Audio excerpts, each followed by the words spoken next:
Captain Eddie Castellan. Welcome to WorldWideWoodTurners.com. Got a few things to talk to you about. First, got to show you the logo and all that stuff. Stick around, it's all coming your way.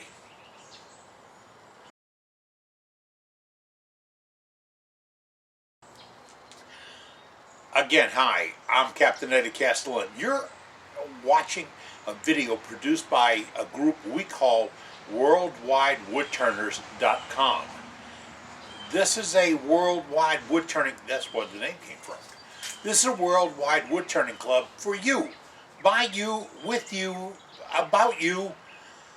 Oh, it's all about you, really. I put this thing together with the help of a lot of good friends and some wonderful wood turners. We all got together after being at SWAT and a couple of other symposiums and said, what do beginning turners and other turners and seasoned turners and expert, if there are expert turners, wonder about? And that's why we came up with this. We're going to cover some things from the base, from the soups to the nuts, as they say, from the soup to the nuts. We'll do that. We're going to start with a real simple project today. I came out a while back and showed you a bowl I did. And this is the bowl, and I'm going to put it down in the light and then do a little close-up on it, show you. This I did out of that, I call it something, a CDX. It's a plywood made for sheeting, and it's really not intended to be a structural thing like this. But I turned this bowl, and I finished it with, I guess the basics. I might have put OB Shine Juice on it, and I may have brushed on some lacquer or whatever. But I showed you this a couple of weeks ago about segmenting and laminating, because these are 1.5 inch segments, and I have them all glued together, and I flattened them out before I glued them up. And I did it with Titebond glue, yeah. And then I put it all together. I only put about 10 pounds of pressure on it to hold it together. No big press or anything, Real simple assembly. And then I chucked it up and I turned it. Well, I chucked it this way from the face on a screw chuck. And I put a recess in this end, and then I could hold the recess to shape the inside. I got to thinking the other day, that might not be the best way to go about this. And why I got to go about this? Because I forgot this. And it sat out here on the table outside the shop while I went and had some, they call them episodes. And I had to refine what I was doing out here in order to keep Worldwide Wood Turners cranked up and going and all. And, thank God for my advisory staff, because they're all chipping in and doing what we have to do.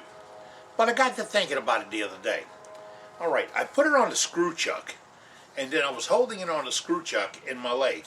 And it could be a shop-made screw chuck. You could get the wood-turning screw from One Way or the other chuck manufacturers, and put that coarse screw in there to hold it.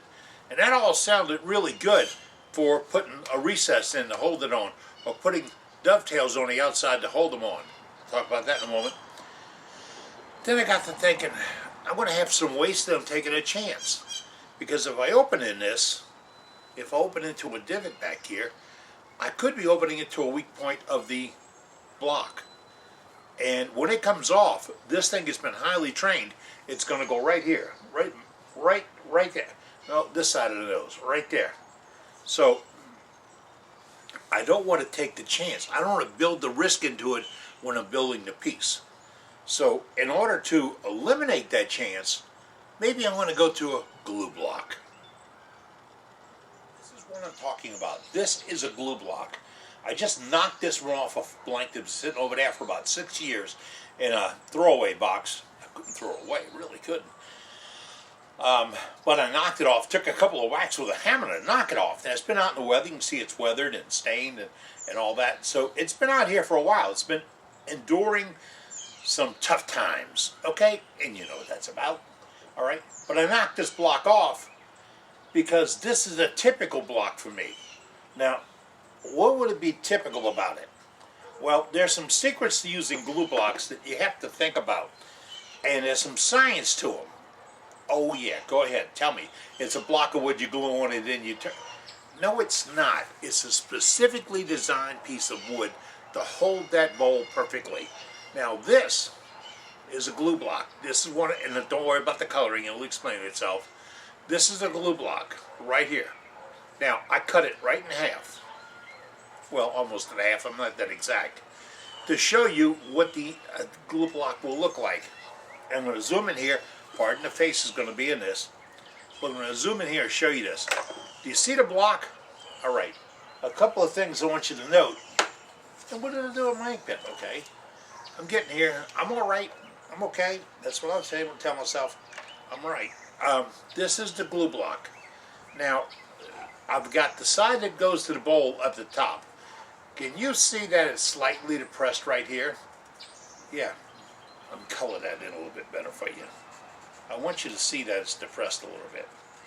Not as depressed as I am about this, but you see how it's depressed a little bit? All right, that is on purpose. And it's different than the other end, which is the other end, the piece that goes into the chuck. I want to beat on this drum for about a minute. I'm doing this because, see that darkened area on the top? That's where the glue will go. Right there. Only right there. It's not going to go down in the bottom where I got the dots at. That's not going to get glue. It doesn't need glue. I'm going to hold this thing just like this one. You can see that ring and how it is. I'm going to hold it just with that outside band. And that's real critical to me because when the piece I'm turning moves, and that's going to happen, the piece is going to move, and this moves, and that's going to happen too. If they don't move exactly alike, it'll crack or break off. And then you'll end up with a weak holding glue block. So the profile is, we've put a little dish, and we have a little shoulder, and that can be any shape you want. Yeah, that's not important. But on the other side, we're flipping the block over now, we're going to put a dovetail hold for the chuck. Now, this is really important because I've had people say they went to the wood something store and the guy said, well, that's not necessary. You just get these serrated jaws and you grab it. I don't like serrated jaws. I'd rather the profile jaws, the smooth ones. But I cut my dovetail right here. You see this part right here? I cut this and this because that's where the bearing's going to be. I have one colored for that.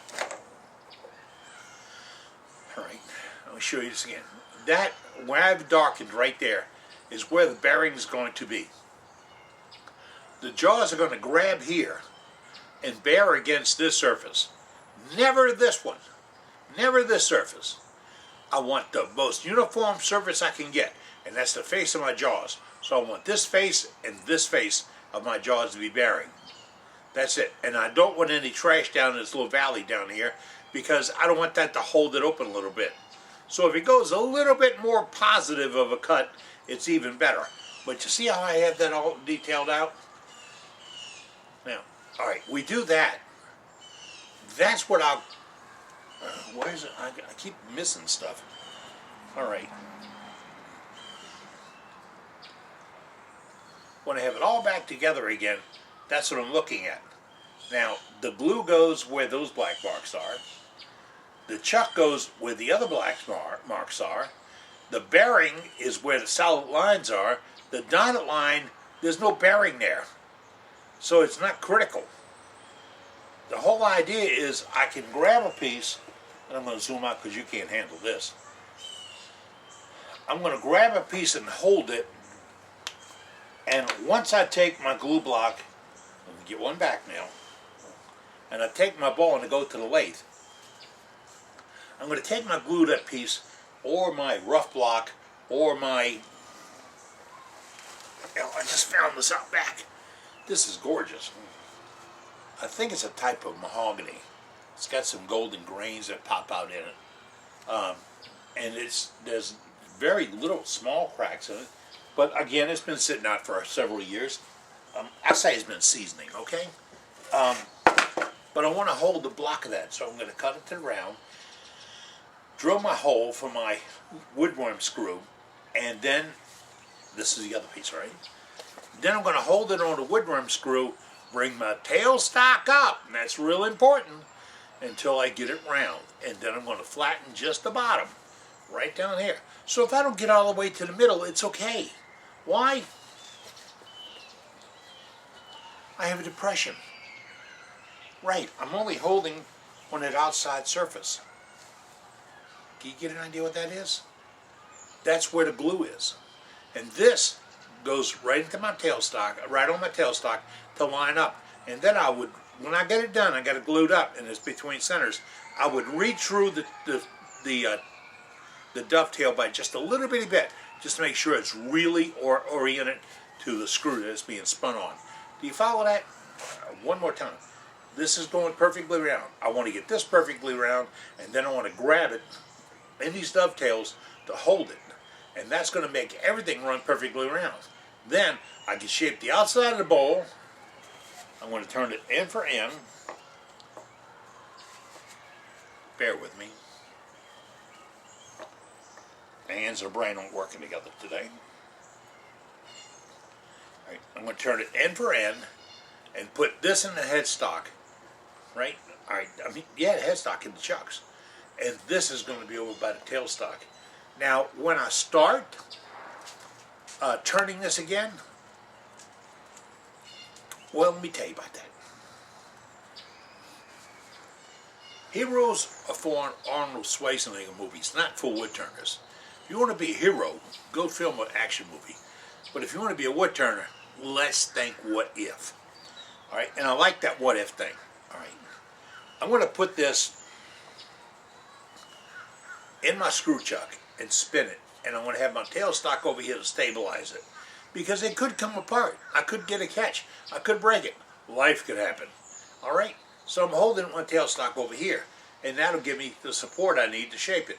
But when I turn it around, come on hands, don't fail me now, I'm going to have my glue block over here. What am I going to do with this side? Do you know what I call a soft touch? A soft touch, I'll show you picture one. It is a little knob that fits over the end of your revolving center. I use the one-way revolving center. You can use the Jet or the Delta or I think Robust even makes one now. Because he's really got some nice stuff. All right, but I'm going to bring that up here. Why? Because I want a little more stability. I want a little more pressure. I want a little more continuity. I don't want to be a freaking hero. And that's just how it is. Because if it comes off, you remember, right in the nose, and it hurts, I'm going to have my shield on, but hey, things do hurt.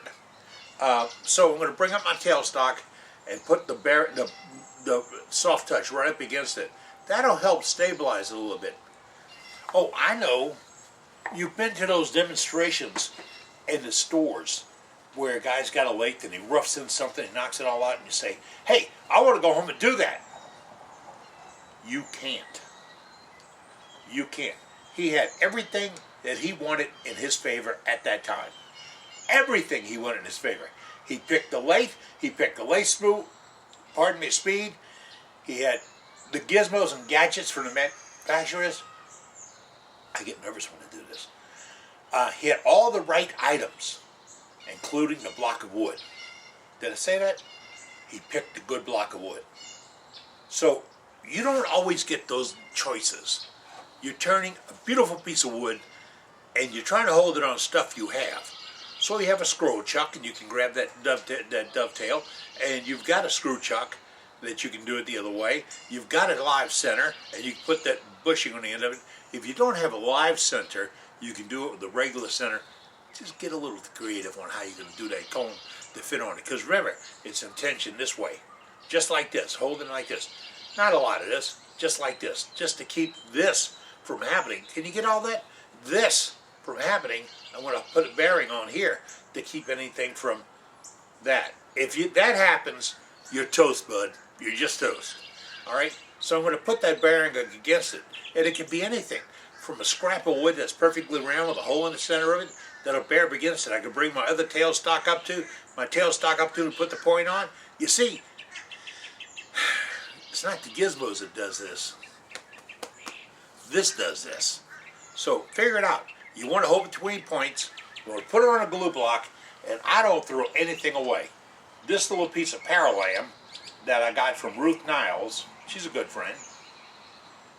And it's purple and black and gold. The gold is so fuzzed out and mildewed out that it hardly shows. This is going to turn a bottle stopper. Eventually. Eventually. But I want to stick this on a glue block just like that to spin it through and around and see what kind of orientation I have, what kind of colors I have coming out, what kind of shape I can do. Because maybe that stopper doesn't want to go like this. Maybe that stopper wants to go like this. And oh yeah, by the way, I can hold it on this glue block just like this. Harped on this a little bit because I'm out to keep you safe and save you money. Now, all that information came from people like you. And there are openings in our advisory staff right now. Let me tell you how big the advisory staff can be. Everybody can be on the advisory staff.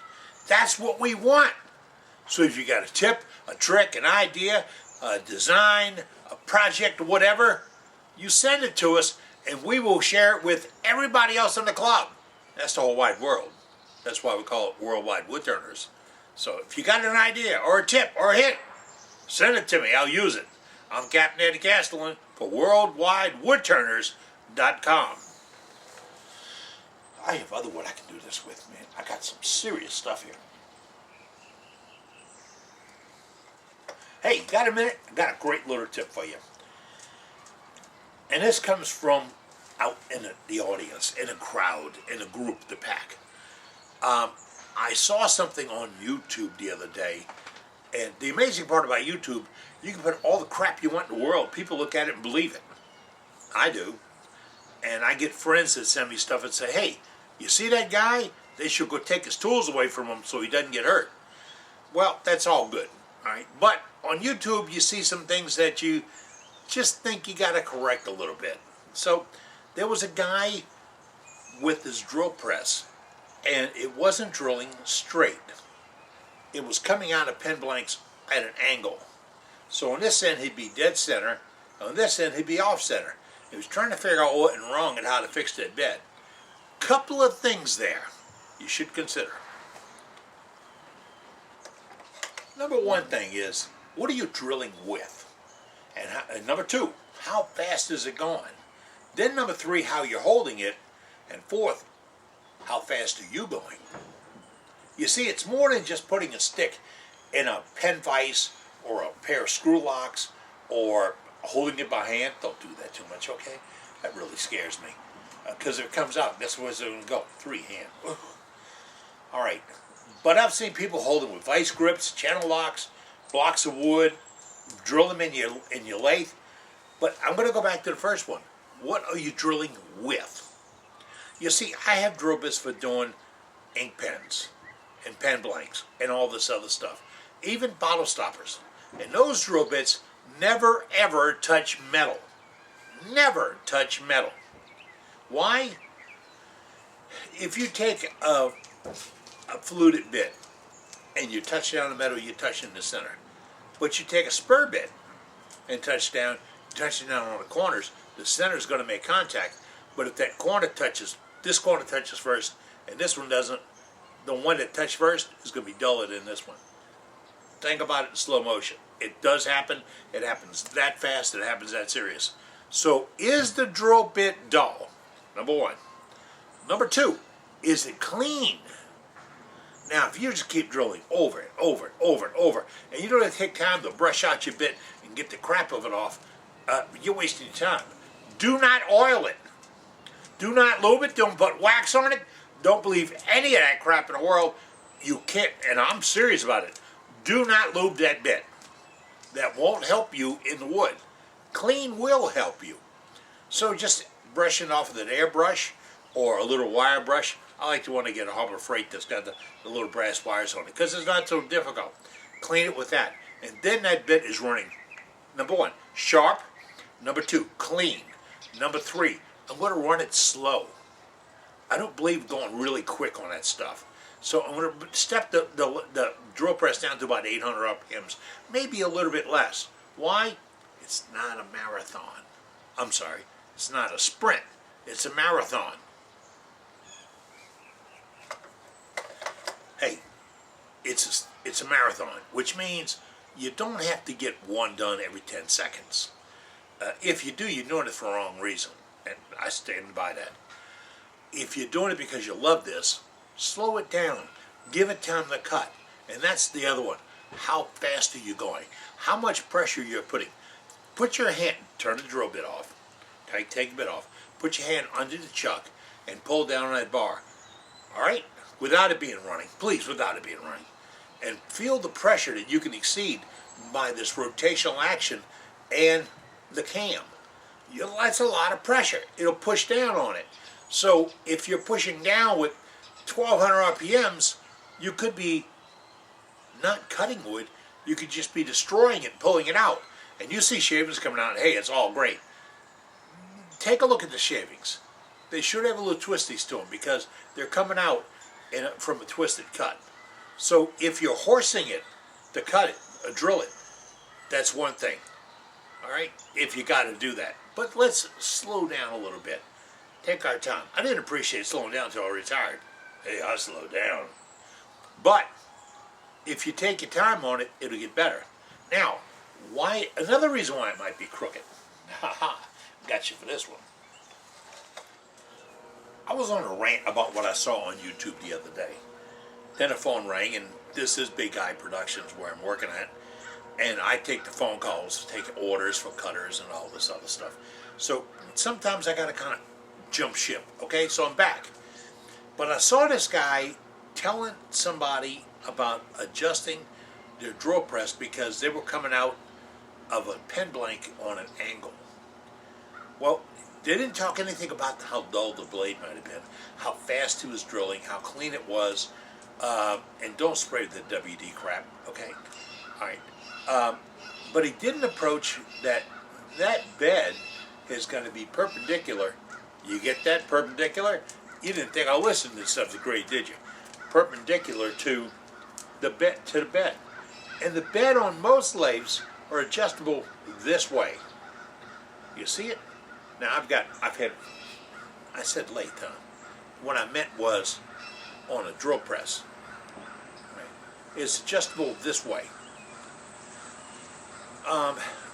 And I've had one drill press that was in here that was adjustable the other way.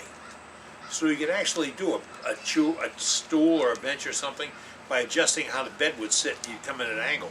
That was purposely. But if you want to be plumb, get this plumb, and then I'm going to throw a level in here, you have to be perpendicular to your drilling surface. Now, the problem I have with this guy is he had a roll around drill press, and he took and put the lathe chuck or vise on the bed, and then he put a level across it. Okay, think about this 1 minute.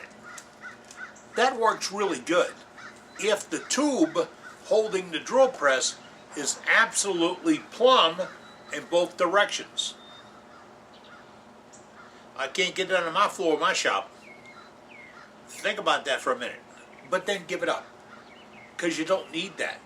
You don't need the vise, you don't need the level, you don't need any equipment, you don't need one of the little things that feel something going on. You don't need that. You need a piece of wire.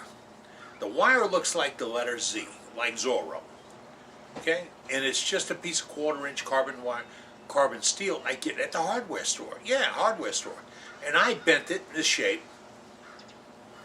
And this is to help me line it up. Now I got to go through a little video to show you how it lines up. I'm going to put this in my drill press, chuck it in, adjust the bed to where I'm barely touching it when I'm swinging it to the right or swing it to the left. Barely touching it. Now, if there's a difference between what happens on the left-hand side and right-hand side, or left-hand side and right-hand side, then it means I have to adjust that table. But what if I had something jam or bind or just trash and crap and stuff, and the bed's not sitting dead flat anymore? And I don't know that. So I want to check it on all 4 points. Yeah, all 4 points. I'm going to roll this thing around. Do not turn the drill press on. Do not. Let's stop right now. Do not turn it on. I don't care if it looks tempting. I don't care if you think it'd be cool. It's dangerous. Don't turn it on. Take the key out, okay? All right, now, we're going to swing it to one side. Then swing it to the corner, swing it to the corner, swing it back. Now, it should be the same distance off the bed at all 4 points. You can use a feeler gauge. You don't do the points in your car anymore, so you got an old feeler gauge. You can use a block of 1/4-inch steel if you want, but you use the same piece on all 4 corners to measure. All you're doing is gauging that bar. Think about this for a minute. And the drill press is coming down. If it's coming down like this, it doesn't matter. It's coming down. And you got to have the other table perpendicular. All right, so this has to be a true 90. There's no level, there's no plumb.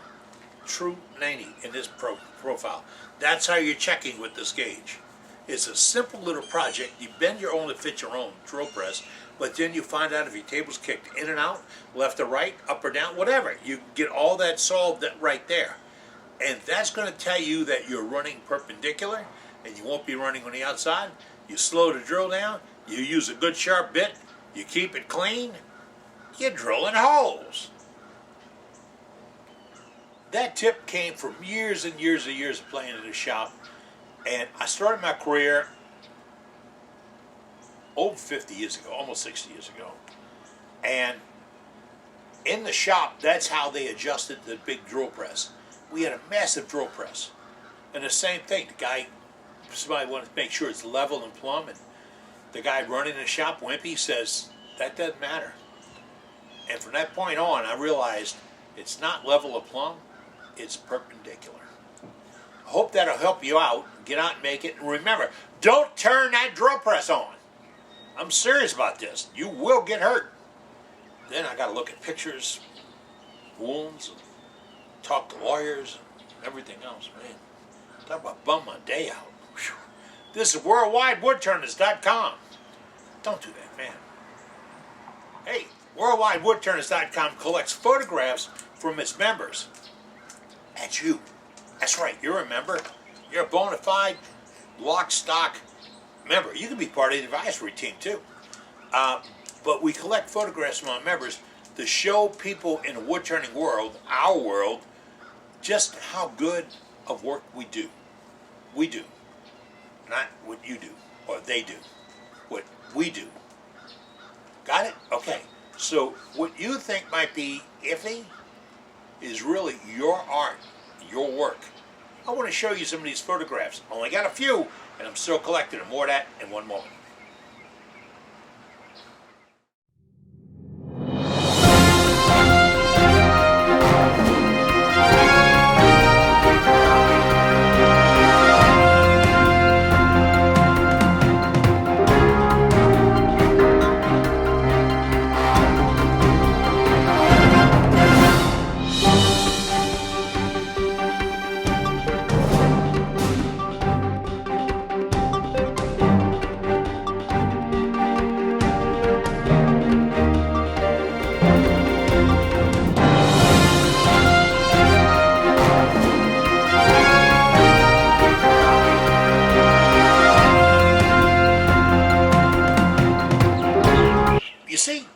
Some of the finest wood turning art in the world comes right here.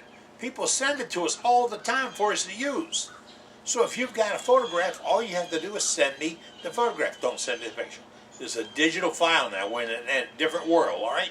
Send me a photograph by email. I got to say it real slow. By email to this address right here. WorldwideWoodturners@gmail.com. Don't send it anywhere else.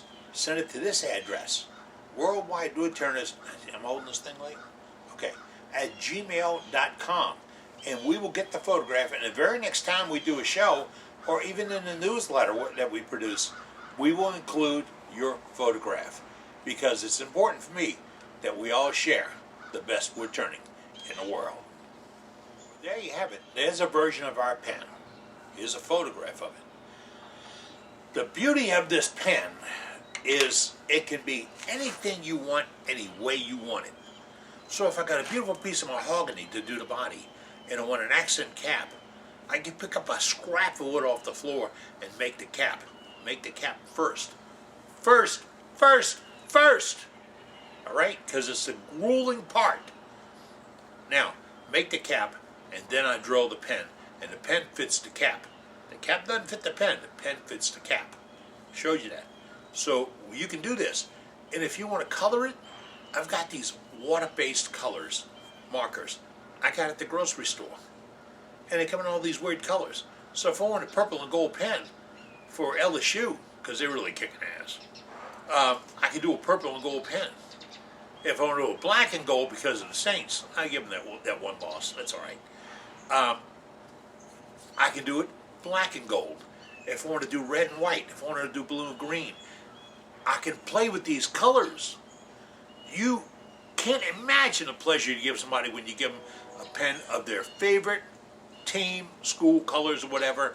And it's a simple little project, 9 cents of material, a lot of turning technique, and a lot of experience. And you get that experience, and when you do get done, 2 things. Number 1, I'd like to have one of your pens for the Freedom Pen Foundation. All I want 1. That's it. You send me a lot more, I'll love you. But I want 1. And the second is, I want to make sure you give it away. You have to. That's in the rules. If you make it, you have to give it away. That's why we're here. I'm Captain Eddie Castellan. You're part of the club at WorldwideWoodturners.com. As we start here, I'm going to put a block into my chuck. You see I put a little dovetail on that? I'm going to show you the jig I use in a minute. But that way when I tighten it down, I'm getting the maximum amount of grab I can, but not really. You see it's closed all the way up, so I'm not getting as good a grab as I really want. So I would adjust it to match my jig my template that I have. Just like when this one is, this block I went and got put in there, you see I got about a 1/4 inch gap right there. And that's the gap I'm looking for. If it's too big, I won't get as much grab. If it's too small, I get absolutely no grab. So we put this little jig up here. Now the jig is simple. I have a magnet in it so I can keep it around my lathe. That is the size of the smallest tendon I can have on the jig. And the size I use is what I cut it out to. Now that's a socket. That would be a tendon. Now if I was going to cut a socket into it, I'd have to be that size. So that is the difference. Cutting a tendon or a jig like this will save you a lot of problems. Now, we've got the piece chucked up round. I brought up my 3/8 inch twist drill bit, and I'm going to go at it very slowly. Now, what I didn't show you, and I didn't have it on there, is a piece of blue electrical tape that makes it my depth stop. See, I'm really high-tech on this stuff. I'm going to go in nice and slow because the tailstock can exude a lot of pressure on this when you're drilling in. And I don't want any additional pressure. I just want it to go to the right depth. And that's it. Right to the blue tape. Hey, if you need blue tape, I can send you some. I'm going to get the cap I had before and mark it on there. Can't find my pencil. I got to use an ink pen. And I'm marking it on there for the length it'll be. That's how long I'm going to rough in my tailpiece. Now, what I messed up on right here, I didn't bring my tailstock up. Now, I'm cutting this, and I want you to see the cut on it. This is using my 3/8 inch bowl gouge. I'm going to go in at this and take slicing cuts. And I say slicing cuts because if I do a drag cut, where I just flip it over and pull it back, I'll remove some material, but I'm probably going to tear up the wood. Now, I've made a couple of passes. See the curly cues coming off? That's what I'm looking for. If it's all coming off in chips, it's not coming off right, and you'll probably be damaging the material you want to save. And remember, this is going to be a fairly thin piece when I get done. So that's it. Look at the little curly cues. That's what I was looking for. That's what you should be looking for. Now, I've got my cap, the length I need. I'm going to cut it off here because it will, when I chuck it up and fit it in, and remember, this pen doesn't have to fit. The pen I turn has to fit. I threw a kink in the works, didn't I? All right, so I'm going to part this off right there, and then I can take this and use it when I turn the pen. Hey, when you do spend time with your wood turning buddies, you'll learn something. You might learn how stupid they are, but you can learn something and maybe learn what not to do. But I was with a gang of guys, and I call them a gang because it's really not a club, in Napoleonville, Louisiana a while back, and these guys were a trip. About 6 guys got together and they turned fantastic stuff, planning next week's projects, and they do segmented work and stands and vases and everything you can imagine. They did 33 of those bowls for the Beads of Courage project that's held at Waco every year for children undergoing cancer treatment. It's a fantastic project, Beads of Courage. If you need the website, go here to the website and check it out. You'll see it. Maybe you can join in. I'm promise I will get to doing a project to show you more about the dimensions and the lid and everything else, because it can be a really great learning experience. But these guys, I wondered, didn't I? Well, I'm getting back around the block. I went in and the guy had this on his hand. And I'm thinking he's got a midget's rubber on his fingertip. I don't know how to explain it, but a little bit of thing, all right? And then I said, what's that for? And he says, when I'm working with super glue, it won't stick to my fingers. So he got out a couple more, and look, they do look just like a midget's rubber. No offense to the midgets. But they go right on. Okay, guys, you remember these, huh? You were a teenager once. Well, here we go. I've protected my 2 fingers that I would be using with the CA. I can slip another one on my thumb if I need to. When I'm holding a paper towel or to put on a CA or rubbing it in like I did just now, that's what I have. And when I get done, I whoop them off and throw them away. Now, I smashed the wine out of one of my fingers the other day, and it's still tender. And I don't want to get uck in it. So I decided to slip one on, put the ointment on, and then slip it on. It really makes it a difference in healing. But I got a whole box of those things. I'm going to look and see where I got them from and give you the email address. They're coming out of China. It took 3 weeks to show up, so don't get nervous, but they only cost like $2 for a bag full. And if I find a better source, I'll put the better source up. For right now, I'm going to go with these guys in Napoleonville taught me. See? Friends in wood turning world can teach you something. Going to get back to spinning here. I'm going to take the block, the piece I have left over in the chuck. I'm going to clean off the little piece, and then I'm going to use my party tool. I'm going to locate the center in it because I want to come back and turn this into another cap.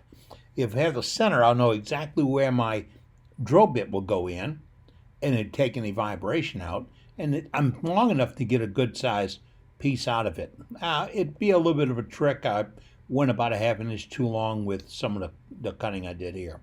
But I have it all ready to go, and I'm going to drill it, cut it, put it off on the side, so when I do another pen, I've got another one ready. Now, I'm putting in this 3/16 by 6 inch drill bit that I get from MSC Direct. I'm going to put the number up. If you'd like to get that, get the 3/16 because we can put a sleeve in it. Now here I've got it. I've marked my centers. I'll put it between my tailstock and my drill bit.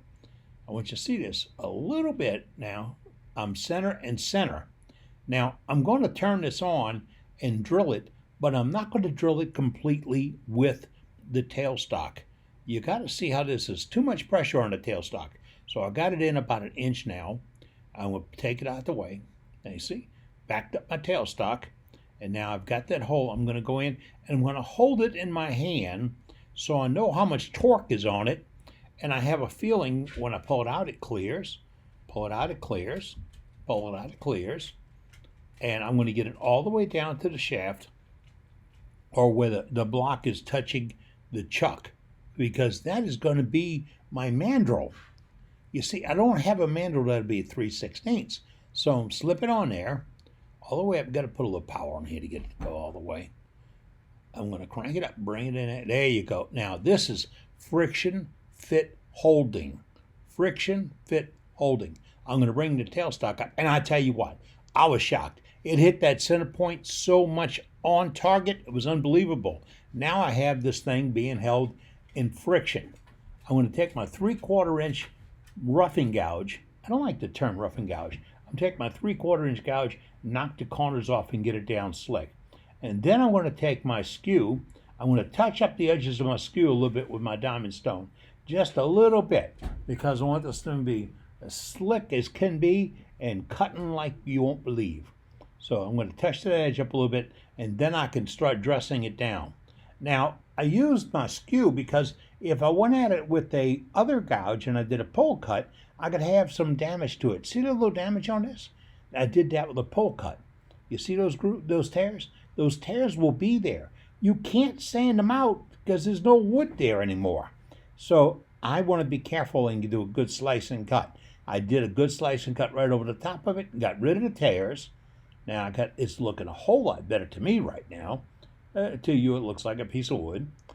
And now I'm going to put a socket or a tenon on one end. I'm using a 3/8 inch open wrench that I modified to be a tenon cutter. And I think I have a video on that someplace.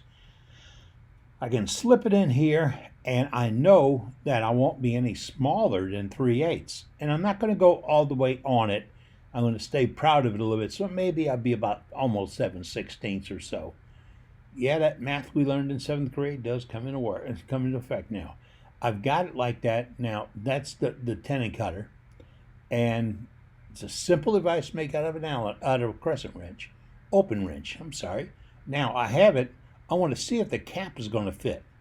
Now, I do know that I left it proud, so it's not going to fit. But that's where my working with a skew is going to come into play. And that's why I sharpen it up. Because when I want to make the cuts now, I want to take them really fine and soft. So I did that, and there we go. We're getting close, getting really close. And you can see that I only got to remove a little bit. Now, if you overdo it, you can't put it back. So I normally get real close, and then I'll sand it. And let's see. Now I think I got it. That's for the fit. That's the fit I was looking for. I have it on there. I'm going to sand it out a little bit and then dress off that end because I don't want to see that hole later on. That was pressed in by my tailstock, and it's going to go up there again. Now, to stabilize it while I do this turning, if I try to turn it free-handed, there could be some vibration. That's going to leave the chatter. That's going to leave marks. You don't want marks. So now I have it down. You see the pen's got a little bit of a wiggle to it. That would be chatter. And I'm going to sand it off a little bit and then round that cap on the end and get all those marks out of it. Now my cap fits on my pen. That's what I'm looking for. If you want to allow for finish, that's like 2 more passes with sandpaper, and you'll leave some room for finish.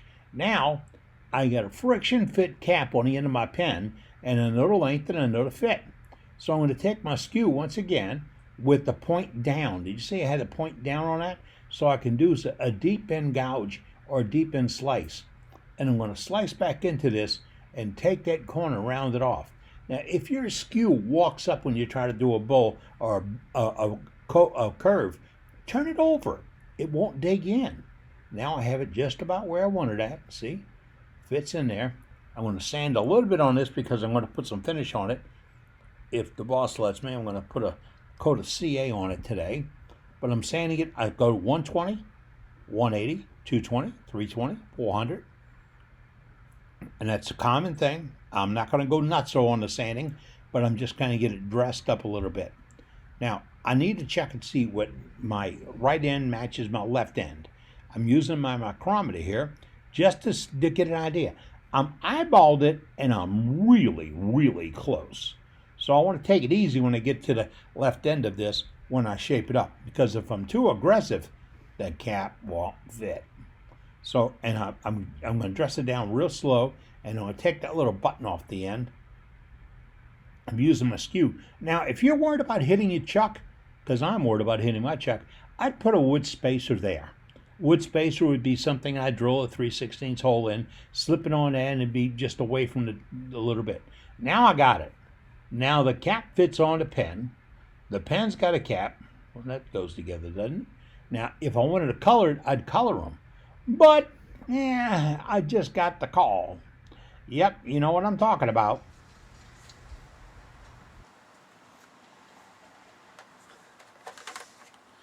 Well, we had a little fun. That's what my prototype looks like. Now, we didn't need any special gauges. We used a 3/16 drill bit to drill it out. And we used a 3/8 to drill the cap. Now, I got a 3/16 hole, but I'm going to put a piece of aluminum down in there and glue it in. And that's going to give it some stability. Because if you're using, this is wood that's been treated, maybe it didn't get all the way in there. So this will give it a little rigidity, because you sure don't want that ink pen breaking when your customer's using it or your friend's using it. And remember the deal? You got 9, 10, 12 cents in this? You got to give it away. Oh yeah, next time we get together, we're going to color the cap and put a finish on the pen and get this project out of the box. I'm Captain Eddie Castellan. You've been turned into WorldWideWoodTurners.com. All right, Coach, I'm coming. Boy, she's getting angry. I got to go. And, yeah, unhappy wife, unhappy life.